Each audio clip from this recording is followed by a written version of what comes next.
So yes, let's have a look at growing your club.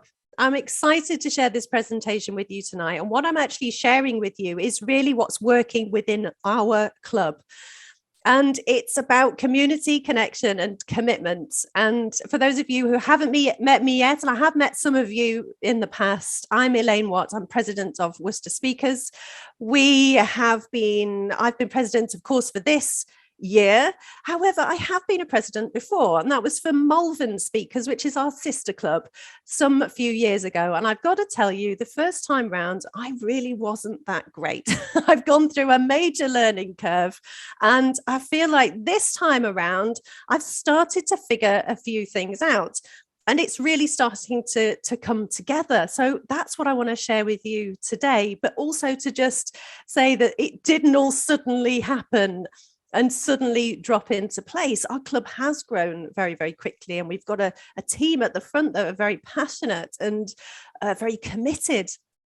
But it didn't all fall into place straight away. It did take a bit of time, but I hope that I've picked out the things that I'm going to share with you tonight that are going to show what's working and what hopefully I feel like I was missing my first time round as president.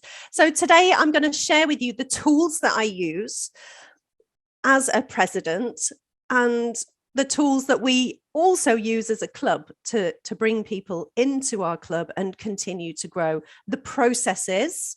So I will walk you through the exact processes that we do. I am not going to be embellishing those processes. I don't want to give you too much in one go, but then I've got the Q&A at the end, so you can ask me any questions, but I would suggest having a pen and a piece of paper handy, because there are some things that I'm going to share which have a few steps to them.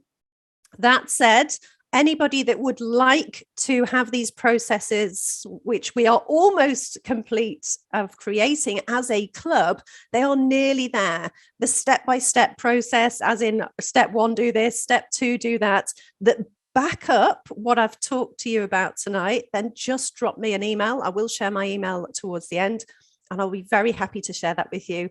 And hopefully that'll be a bit of a blueprint for what is working within our club now. Does that sound good to everybody? Great stuff. Thank you. All right. So I have 4 different places that we started to use tools within our club. And I think it's worth remembering here that the changes over the last couple of years actually have made these different tools more useful, less useful, and then they've come back in again. So Meetup was working very, very well for us before lockdown. And then, of course, with lockdown, I think people kind of drifted away from Meetup because there was a kind of assumption that this online space called Meetup was purely for in-person meetups. So people drifted away from Meetup. So I do think it's worth remembering that these different tools work occasionally and they will drop off occasionally according to what's happening in the world around us. Right now, we've been pushed into this online world. Of course, we were all online pre-lockdown, but to me, it feels like the last 18 months, certainly, everybody is online. The connection was purely online. So people are now much more used to connecting online. And it's kind of a networking, but networking on steroids. It's like it's been accelerated. Maybe we would have got to this point in a few years' time, but it's like we've got here a lot quicker. That's how it feels to me. So Meetup did drop off, but we've started using it again and it's working very, very well. Is everybody here on Facebook? You know what Facebook is, right? Excellent. Forgive me. So Meetup, does everybody know what Meetup is? I'm looking for a few faces. Yeah. Okay. So some of you do, some of you don't. I'm really sorry. I'm just going to have to mute myself. I've got a cough.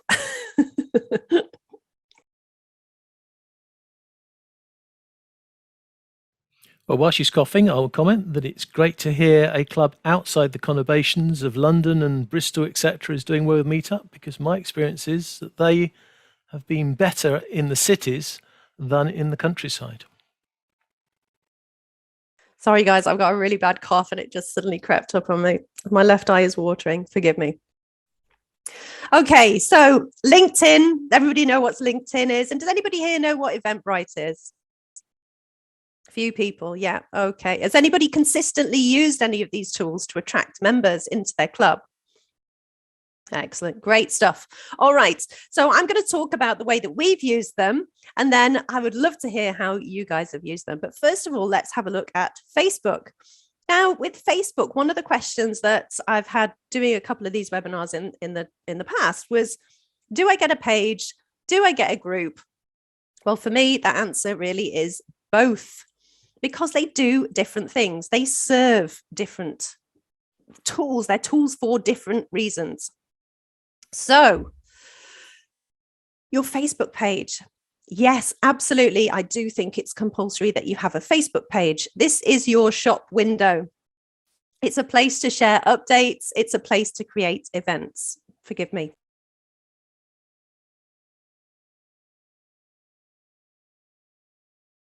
So sorry, guys. Really struggling with this cough.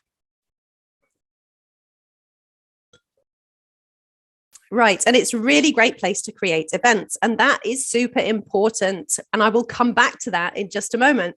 But your Facebook page, although at the moment Facebook pages aren't getting a massive amount of reach, they're kind of a great place. I'm sorry, guys. I'm going to have to just pause for a minute. John, I don't know if you just want to pause. I'm really sorry, everybody. Just give me a minute. Yeah, you gather yourself.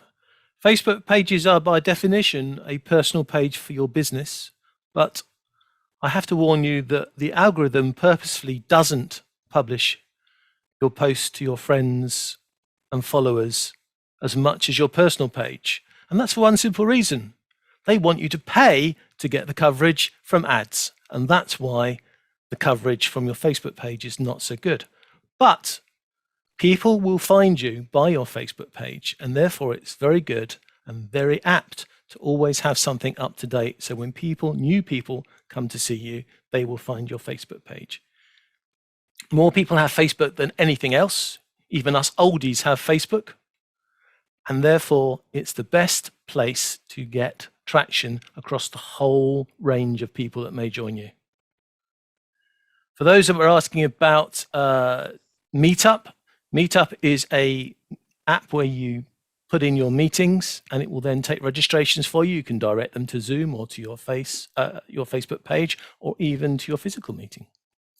And Eventbrite, I like to think, is the little brother of Meetup. It's like the number 2 in marketing for online meetings. Meetup is the leader, Eventbrite is the number 2. But Eventbrite does have good links with Facebook, so you can create an event in Meetup and share it in Facebook without having to do the 2 over again.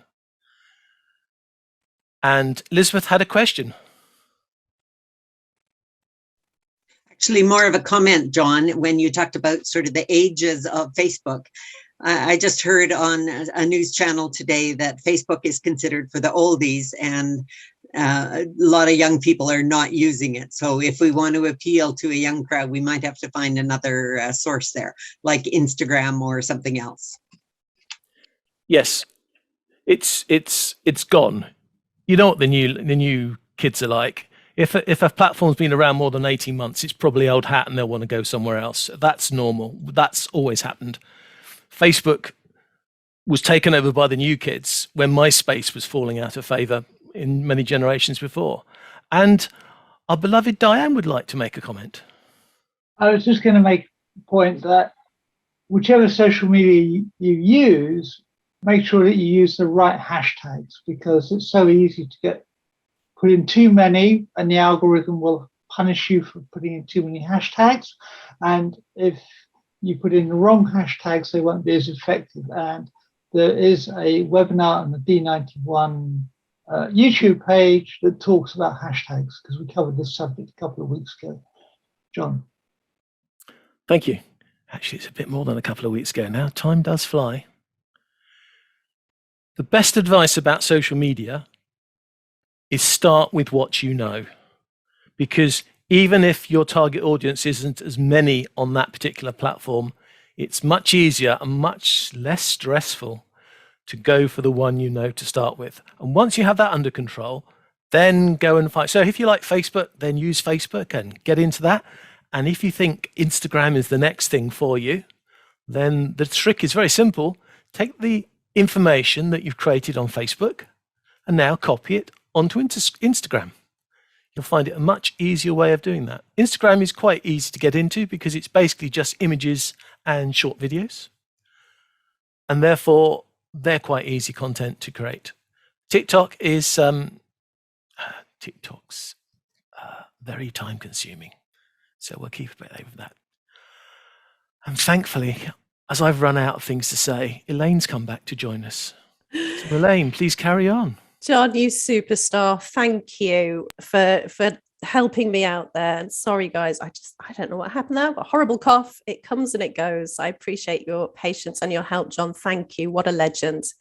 Right. So, I was talking about Facebook pages, which, although they don't have the reach that they used to have, it is still a vital place to have your pieces of information about who it is and what you do. It is your shop window. You can share updates, and really importantly, you can create events from your Facebook page. And I will come back to events in just a moment because they have been hugely, hugely valuable to us as a club. Now, your Facebook group and the way that we use our own Facebook group within Worcester Speakers is this is a members only place. And it's really key for us and something that has been vital in our growth and just the real team feeling of our group and our membership is inside this Facebook group. It's the connection between the meetings. And this is something I missed in my first round as president. I just didn't understand the power of keeping in touch between meetings. Now, for us, it's Facebook group. We build connection. We have a laugh. There's a community there. We celebrate one another. We share things that are going on in our world. We get to know one another when we don't have the chance to do that within the meeting. And it keeps the connection between meetings. And it means that we feel, and individuals feel more parts of a community. It's not, right, we leave Toastmasters and we don't think of it again till, oh my gosh, it's Toastmasters again tomorrow. And that's kind of how I felt the first time around as president. I just didn't grasp the importance of us all keeping in touch, but that has been really powerful realization within our club. Now that's how we use our Facebook group. Now, Facebook events.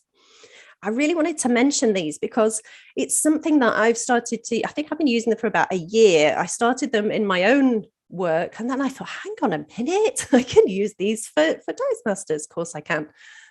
So the way that a Facebook event works, it's kind of a miniature Facebook page, a temporary place, but they are getting so much reach and so much push from a Facebook algorithm perspective.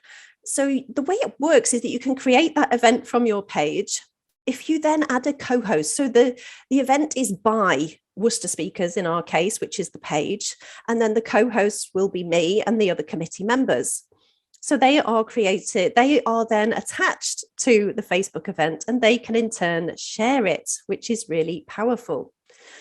I do also ask for club support. So the other members of the team, the other members of the club, if I always say at the end of a meeting, and I always remind in the Facebook group, if you see one of our events, please do share it on. And I make sure that people know what is happening. But another question I did have when I was talking about this not so long ago was that people were feeling like they maybe didn't have the support of the other club members. But you can find a way of doing this without having to rely on club support. And that's to go ahead and use local Facebook groups to share your event. And that it's got so many eyeballs onto our different events that we have coming up. Each meeting we have as a Facebook event. And I don't set them any further ahead than the next one, which is coming up. So as soon as one meeting is finished, I set up the next Facebook event. And that's to do with the algorithm and availability and the ability to share it further and further. And it makes sense and it gets more reach to do it that way. In my experience so far, that may change, but that's what's happening so far. So these are some of the results that we're starting to see and the amount of eyeballs that we've been able to get onto our events. First of all, as I said, they get more reach than usual. But then with the use of the Facebook groups, our own Facebook group, and several Facebook groups that I'm in locally and that other members of the committee are in locally, we've managed to reach over 9,000 people. We've had 20 responses, and this has cost us nothing but a bit of coordinated planned time. And yes, once it's set up, it's very easy to do. It is literally a step-by-step process to follow. And this genuinely has been the biggest thing that we've done within our club most recently that has brought so many visitors in. It's been very, very powerful. So I definitely suggest having a look at Facebook events. If you want any help, like I said, I'm really happy to share the process, but drop me an email and give me a couple of days. We are just finalizing that step-by-step process that we are going to leave for our next committee. And of course, it can be used in future committees and in future years to keep Worcester speakers alive and in front of all of the eyeballs of people online. And so that we aren't just showing ourselves in the one location, we use LinkedIn as well. Now, LinkedIn, I have started using LinkedIn myself from a business perspective. So we thought we would give it a try for our Facebook page, for our club. So we haven't actually used LinkedIn for particularly long. We've probably had our business page for about 4 or 5 months, but this event that we've just created, it's our open house tomorrow. This is the first time we've used an event, and straight away it's been hugely powerful. Now, that's partly to do with the fact that I've continued to invite people to view the page over the last few months since the page started. But straight away, we've got 16 people saying that they would come to our event tomorrow. So with 20 yesterday, 20 from the Facebook page, 16 from LinkedIn already. And I know, of course, not 100% of these people are going to show up, but you start to see it building up just by getting the message out to more than one location. And like John said, as I was coming back into the room, I heard him say it's good to get the content right in the one location and then share it across to all of your different locations. That's really good advice. Instead of looking around thinking, oh my gosh, I've got to put information here, I've got to do it here, I've got to do it here, I've got to do it here. Focus on one place, get your message right, and then reach out and just copy and paste across to these other locations. As I mentioned, Meetup for us, it did drop off because of the closures, etc. But now it's really starting to pick back up again. What's so good about Meetup is it is easy, it is efficient, and it's effective. What I mean by the ease and the efficiency of Meetup is essentially you can set up all of your meetups for the next year, 2 years if you want, but year, to show all of the meetings that are going on. That it's a different thing within Meetup. It's showing that you are an active club. It's a different audience. It's showing that you're an active club. It's showing that you've got meetings coming up. It's showing that there is life behind that Meetup meeting. So keeping it up to date is a pretty easy thing to do. Just upload a couple of photos after every meeting and double check everything is right for the next meeting. But essentially, once you've set it up, there's very, very little to do within Meetup. It's quite an easy tool to add, and it's got quite a broad audience. A lot of people are starting to use Meetup again in our experience. So I definitely recommend that. I think I saw something in the chat about pricing of Meetup, but up until about 50 members, it's completely free. So until you get up to that amount, you don't need to worry about a cost. And then it's worth looking at who is a sister club, who is an area club, who could you reach out to share that cost with? Because of course, once you go pro on Meetup, you can have multiple clubs set up under that one location. So if you were to maybe approach your area director, say you've got 5 clubs in your area, you could definitely set up a central Meetup account for those 5 different clubs, and all of those 5 different clubs can have their own separate Meetup event within Elaine, that same tool. Can I just challenge you on that? Yeah, I understood you could only have 3 clubs on a There's 2 types of, there's a paid club and then there's an expensive one.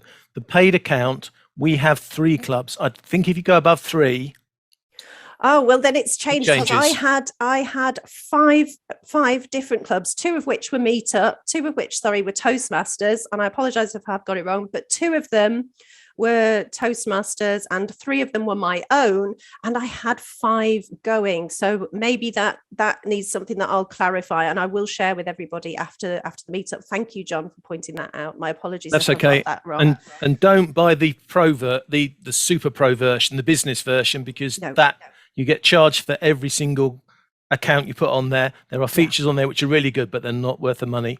Get the first level, which only allows 3 accounts. $14. It's about $14, $15, and we share it between 3 clubs, and we do very well. Eventbrite on the other side is free. Yeah.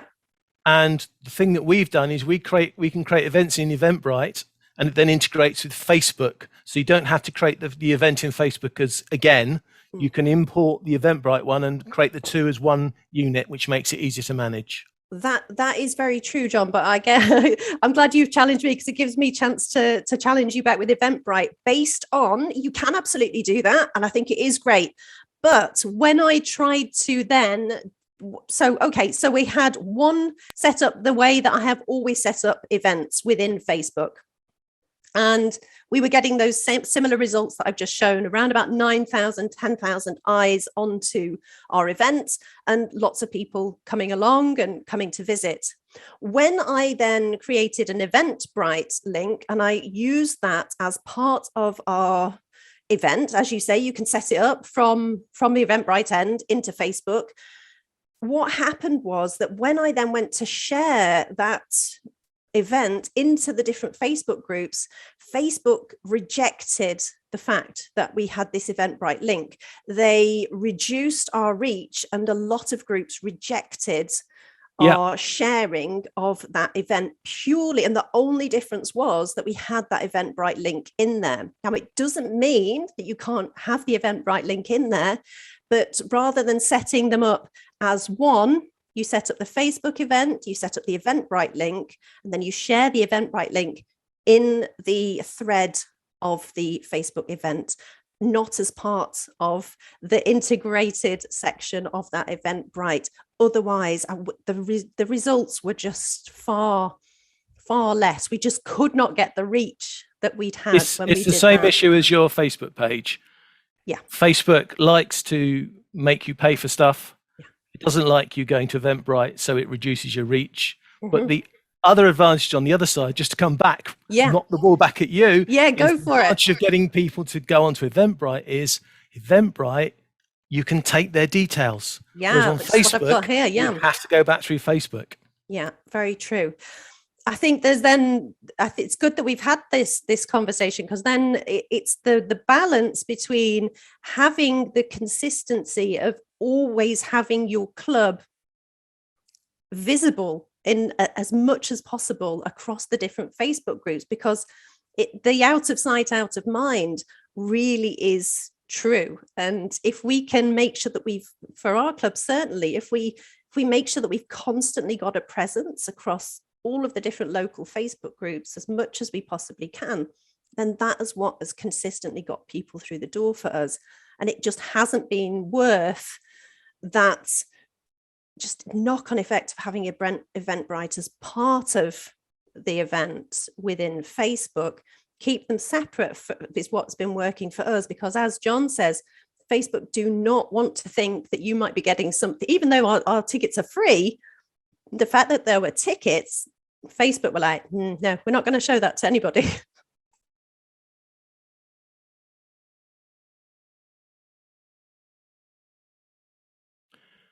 Going to give you an idea of scale while she just takes a quick drink. We have about 500 to 600 people on our meetup group, and our first meeting in January, 90 people threatened to turn up. How many actually turned up, John? We had about 30, and they weren't all meetup. Still, good number through the door. Very good stuff. Well, I'm glad it was online, because through the door, it would have been a nightmare. They wouldn't have fit.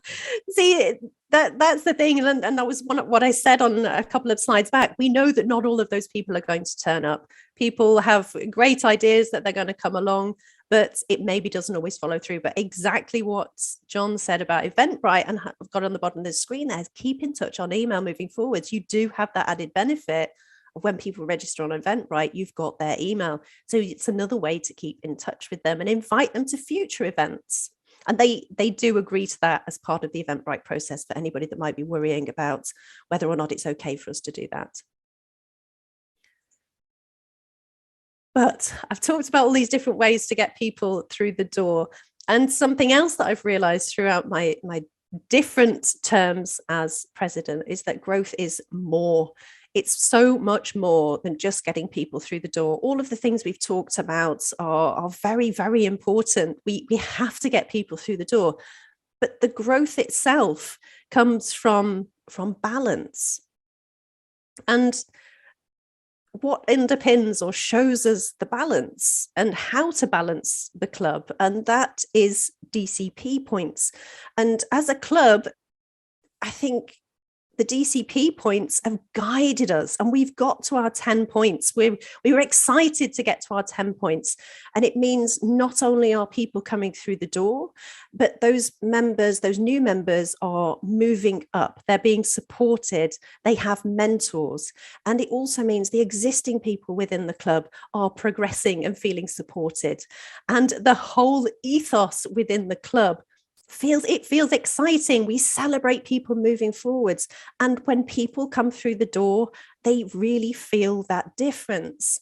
It's not just, oh yes, they've ticked to come along. It's then the entire process, the first connection with us, how we make them feel, excitedly welcoming them, telling them they're very, very welcome. If people can't make it, no worries, come to another one. We'd love to welcome you in the future.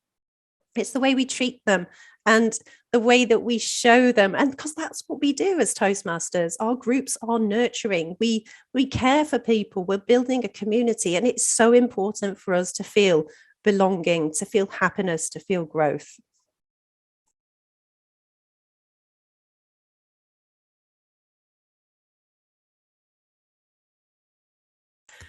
The belonging and the happiness in the community contributes to the growth. It's also interconnected, and it's that interconnection that I talked about with our Facebook group. It's keeping in touch in between. It's having the team behind us. So when somebody comes through the door, the VP membership follows up straight away the next day. They're welcomed into the room. They're sat with somebody more experienced. It also means that we've adapted, as we mentioned, these different tools that we've used and the different ways that they've worked. We keep an eye on how these things work. And that's not just bringing people into the room. It's when we are in the room. What have we done to make the experience on the night a great experience for everybody?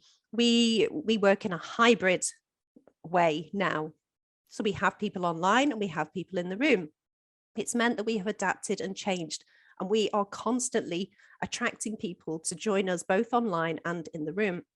It's the ethos in the room. It's the constant making sure that everybody feels like they are part of this team. And it is to do with the follow-up as well.